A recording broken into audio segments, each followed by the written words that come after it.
পেপসির সাথে, যিনি মরক্কোর একজন চরস উৎপাদনকারী। উনি আমাদের বলবেন কিভাবে গাঁজা আর চরস সারা বিশ্বে পৌঁছায়। আপনি কিভাবে শুরু করলেন, আর আমাদের তো সবটাই বলবেন, তাই না? হ্যাঁ, সবই বলবো। এর গন্ধ কেমন? এটা এটা ক্রিটিক্যাল। ভালো মানের বলে মনে হয়? না, দুর্বল। আপনারা দেখবেন পেপসির দক্ষতা। আমরা দেখব কিভাবে এই চরস সব জায়গায় পৌঁছে যায় আর পুরো প্রক্রিয়াটা দেখব। প্রতিবার লোকেরা আমাদের ক্যামেরা নিয়ে গাড়িতে দেখতে পেলেই অপমান করে বা বলে ক্যামেরা সরিয়ে রাখতে, পুলিশকে ডেকে বের করে দেওয়ার হুমকি দেয়। জীবনে কোনোদিন এত গাঁজা দেখিনি আমি। বিশ্বের 40% চরস এখান থেকেই আসে। এই সেই কেতামার আসল গ্রিন গোল্ড। আমি মাদক সেবনের পরামর্শ দিচ্ছি না, এবং ভিডিওটি সম্পূর্ণ তথ্যমূলক। পেপসি একজন স্থানীয় উৎপাদনকারী, আর আমরা জানিও না উনি কোথায় থাকেন অথবা আমাদের সাথে দেখা করবেন কিনা। আমরা সম্পূর্ণ অন্ধের মতো ভেতরে যাচ্ছি। আমরা কেতামার উদ্দেশ্যে যাত্রা শুরু করি, যা মরক্কোর বৃহত্তম চরস উৎপাদন কেন্দ্র। এখানে খুব বেশি লোক যায় না, কারণ এটা বেশ বিপজ্জনক। আমরা বছর 50-এর আইরিশ নাগরিক শন আর আজীবন মরক্কোর নাগরিক সিমোর সাথে যাচ্ছি। শহর থেকে গাড়িতে 3 ঘন্টার পথ। এখনো পর্যন্ত গাঁজার কোনো চিহ্ন নেই, কিন্তু যত কাছে যাচ্ছি ততই স্নায়ুর উত্তেজনা বাড়ছে। পেপসিকে চেনেন? না না হ্যাঁ না, গাজার রাজা।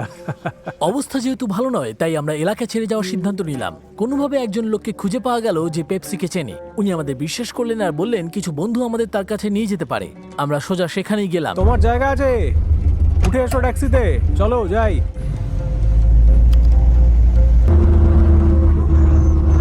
এই যে আমরা অচেনা লোকেদের সাথে পেপসির বাড়ির দিকে যাচ্ছি, আর 15 মিনিটের উত্তেজনার পর আমরা পৌঁছেও গেলাম।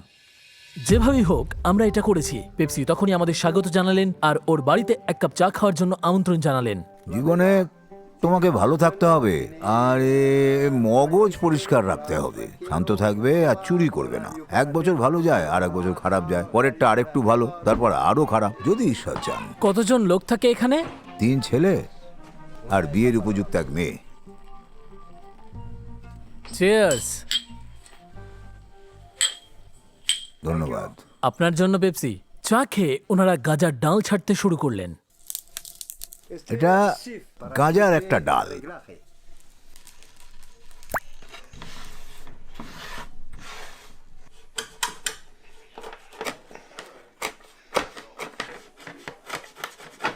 এটা কেপ, প্রাকৃতিক খোদ গাছের। কিপ লাগে তামাকের জন্যে।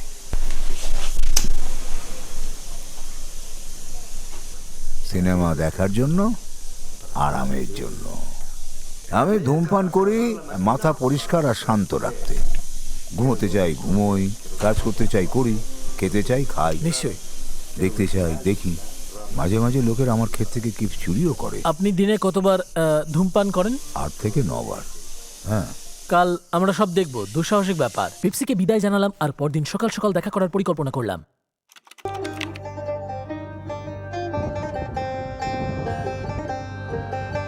আমরা চরসের ব্যাপারে সবকিছু জানার তাগিদে ঘুম থেকে উঠে পড়লাম। ব্রেকফাস্ট সেরে ঠিক করলাম পেপসিকে সারপ্রাইজ দেব। আমরা এই দোকানে এসেছি বাচ্চাদের জন্য কিছু মিষ্টি কিনবো বলে, কারণ গতকাল পেপসির বাড়িতে প্রায় 6 কি 8 জন বাচ্চাকে দেখেছি।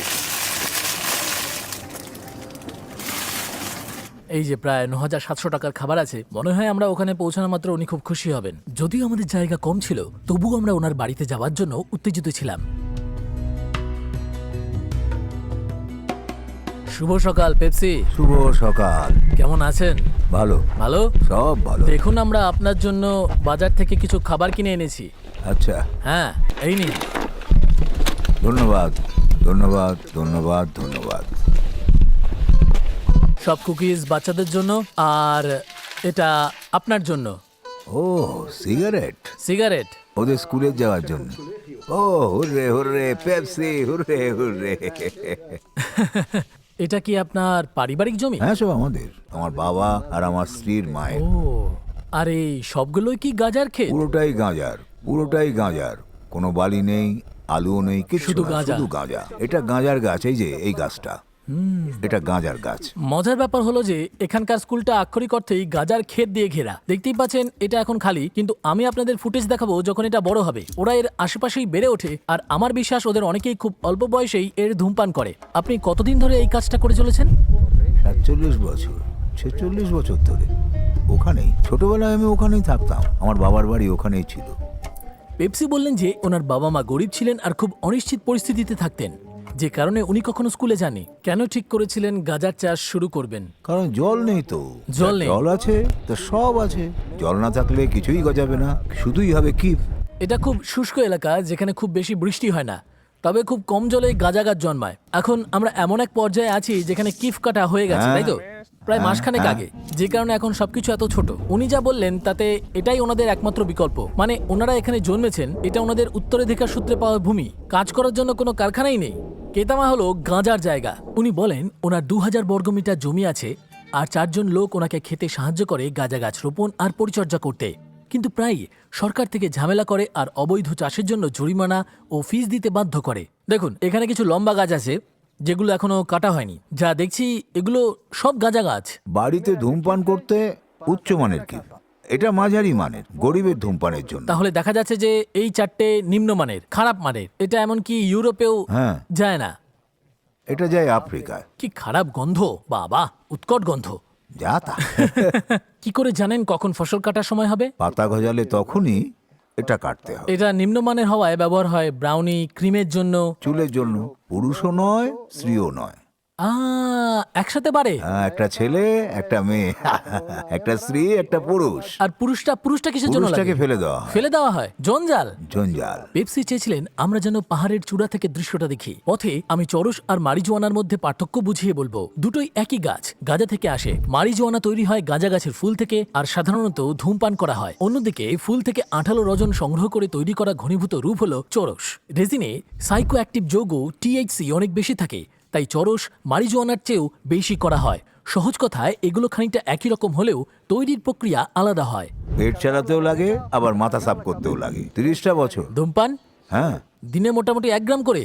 হ্যাঁ। আপনি কতগুলো ভাষা বলেন? স্প্যানিশ, অল্প একটু ইংলিশ, একটু একটু ইটালিয়ান আর আরবি। হ্যাঁ। এরপর প্রক্রিয়ার বাকি অংশটা সম্পর্কে আমার কৌতূহল জাগতে শুরু করে। উনি কত টাকা আয় করেন, কত কিলো উৎপাদন করেন, পুলিশ বাধা দেয় কিনা, উত্তর খুঁজতে ওনার বাড়িতে ফিরে গেলাম। এটাকে বলা হয় ক্রিটিক্যাল। ক্রিটিক্যাল, হ্যাঁ বুঝলাম। এটা হলো মরক্কান কিপ। এই বীজগুলো আমি বিক্রি করি আমেরিকার লোকেদের কাছে আর মরক্কোর লোকেদের কাছে। আচ্ছা, মাফিয়াদের কাছে। হ্যাঁ, মাফিয়ার কাছেও বিক্রি করি। সেরা মানের? সারা বিশ্বের সর্বোচ্চ মানের। ধূমপানের জন্য, মাথা সাফ রাখার জন্য, আরাম করার জন্য। দেখো, শুকে দেখো। ভালোই। দাঁড়াও, দেখো। আলাদা, তাই না? কোনটা বেশি ভালো, এটা না ওটা? এটা। হ্যাঁ, সর্বোচ্চ হ্যাঁ, মানের। এটা মরক্কান। এটা বেশি করা। এটা হেরোইনের মতো। আমি যদি গাড়ি চালাই, বুঝলে তো, এটা ভাবার জন্য, দেখার জন্য, বুঝেছো? নিশ্চয়ই। হ্যাঁ হ্যাঁ। কত কিলো আছে এখানে? এখানে হ্যাঁ। এখানে 50 কিলো। 50? বাহ। ডাল থেকে। তাহলে 100 100 কিলো। 100 কিলো, ঠিক। এখানে অন্তত 150 কিলো তো হবেই। মোট 300 কিলো আছে। 3 কিলো মতো শুকনো পাউডার বের করতে। এই যে এই বীজটা, এটা ইউরোপের। 100 কিলো মরক্কান কিফ ডাল। তুমি ভালো মানের 1 কিলোগ্রাম পাবে, বুঝলে? স্পষ্ট করে বলতে গেলে এখানে যদিও 300 কিলোর উপর গাঁজা গাছ রয়েছে, এগুলো মাত্র 4 বা 5 কিলো পাউডার উৎপাদন করবে। এর বেশিরভাগই নষ্ট হয়। বোঝার সুবিধার জন্য উনি আমেরিকা থেকে চরস বিক্রি করেন গ্রাম প্রতি 70 পয়সায়, আর খাঁটি কেতমা চরস গ্রাম প্রতি 126 টাকায়। ওটা 1,45,560 টাকা, 1,45,560 1,16,448 টাকা, 4,85,200 টাকা। আমার 3 সন্তান, আমার বউ আর আমি। হ্যাঁ হ্যাঁ। 5 জন মানুষ। আমার জামা কাপড় চাই, অনেক খরচ। খুব বেশি না, অনেক, খুব অনেক, বেশি না। অনেক খরচ। এটা কম করে হলেও 5 গুণ বেশি দামে বিক্রি হয়। এটা নিয়ে ভাবার পর আমি নিশ্চিত যে এটা 15 বা 20 গুণ বেশি দামে বিক্রি হতে পারে। আমি নিশ্চিত যে এটা 97,04,000 টাকার বেশি আয় দিতে পারে। এত কিছুর পর হয়তো ভাবছেন যে এই মানুষটা কি করে এত খোলামেলাভাবে ওনার ক্ষেত, ওনার কাজের ছবি তোলার সুযোগ আমাদের দিচ্ছেন। 2021 সালে ঔষধি ও প্রসাধনিক কাজে ব্যবহারের জন্য গাঁজা বৈধ হয়েছিল।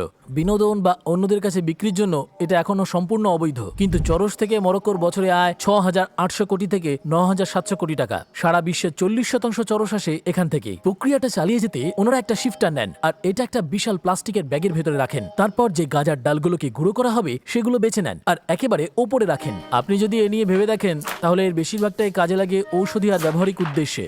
একবার চারাগুলো ভর্তি করা হয়ে গেলে ওনারা সমস্ত গাজার ডালগুলোকে জড়ো করেন আর শুকোতে দেন। এই ডালগুলো চারপাশের সবচেয়ে টেকসই উপকরণগুলোর মধ্যে একটা, যেমন ধরুন এগুলো টেবিল তৈরিতে ব্যবহার করা যেতে পারে, আর ওনারা এগুলো ঘরের ছাদকে মজবুত করতে কাজে লাগান। এবার জাদু শুরু। ব্যাগটা টেপ দিয়ে সিল করেন, দুটো লাঠি ধরেন আর বিখ্যাত ঢাক বাজানো শুরু করেন।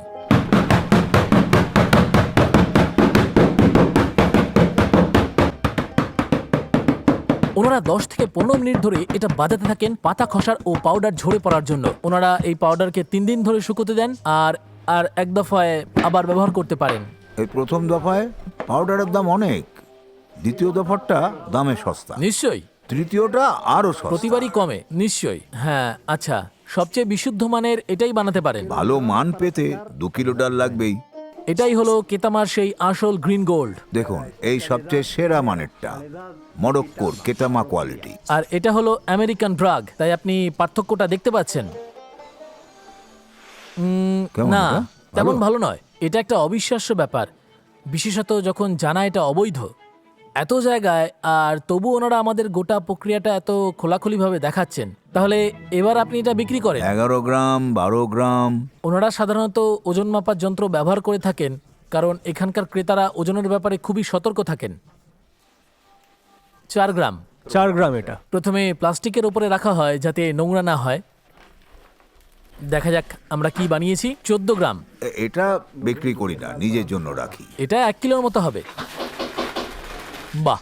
4 বছর 5 বছর ধরে এখানে রেখে দাও। আর এটা ঠিক আছে? হ্যাঁ, সব ঠিক আছে। এখানে উনি ওনার চরসের উপরে দেওয়া চিহ্নটা আমাদের দেখালেন, যা দেখে এটা ওনার বলেই লোকেরা জানে। এই প্রক্রিয়া ঋতুভিত্তিক হয়ে থাকে। ওনারা বছরে একবারই ফসল কাটেন, জীবন ধারণের জন্য এই ফসলই যথেষ্ট। আর ওনারা শ্রমিকদের, মানে এই 4 জনকেই বেতন দেন 387 টাকা ঘন্টায়। সব মিলিয়ে হয়তো আরো বেশি হবে, যাতে প্রতি শ্রমিক পান মাসে 97,000 টাকা। কিন্তু ইউরোপের মতো জায়গায় এর মূল্য দাঁড়াবে লাখ লাখ টাকার সমান। পুরো সময়টা ধরে ওনার স্ত্রী আমাদের জন্য মরক্কোর খাবার রান্না করলেন। অসাধারণ লাগছিল। বাহ, প্রত্যেকটাই লোভনীয়। ধন্যবাদ আপনাকে। অবশ্যই। হ্যাঁ, খুব ভালো হয়েছে। এটা একটা পরিবারের মতোই। বিয়ে বাড়ির মতন লাগছে। আমরা খাবার খেতে খেতে কথা বলছিলাম। পেপসি আমাদের বললেন যে কেতামায় 100 গ্রাম পর্যন্ত গাঁজা নিয়ে ঘুরতে পারবে আর পুলিশ কিছুই বলবে না। কিন্তু যদি এলাকার বাইরে 100 গ্রামের বেশি গাঁজা সমেত ধরে, তাহলে কপালে দুর্ভোগ আছে। এটা সত্যি যে কেতামা থেকে যত দূরে যাবেন নিয়ন্ত্রণ তত কঠোর হবে। কিন্তু এগুলোই হলো এখানকার নিয়ম। উনি কিছু সত্যি ঘটনাও বললেন।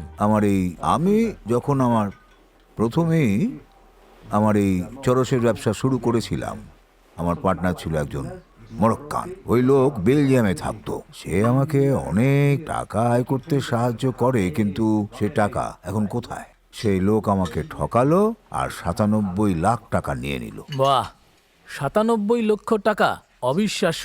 এখানে কি মারদাঙ্গা হয়েছে, নাকি আপনার এখানে আরো কোনো সমস্যা হয়েছে? এখানেও মাফিয়া আছে, স্পেনের মতো। চরস ইত্যাদির ক্ষেত্রেও একই ব্যাপার। কখনো ডাকাতি হয়েছে হ্যাঁ। আপনার? ওরা আমার থেকে কিলো কিলো চরস চুরি করেছে। খাওয়া হয়েছে, পেট ভরা আছে। এখন আমার কিফ লাগবে মাথা সাফ করতে। আপনি কি মুসলিম? হ্যাঁ, মুসলিম। আর এই ধূমপান করাটা কি ঠিক? ধূমপান নিয়ে ধর্মে কিছু বলে কি? ধূমপান হারাম, এটা এটা ঠিক না ইসলামের ভুল? ক্ষেত্রে। কোরআন মতে এটা ঠিক নয়।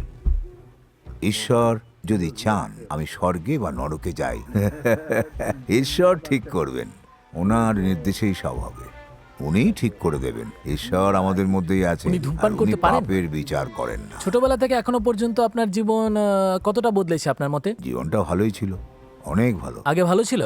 অনেক ভালো, হ্যাঁ, অনেক ভালো।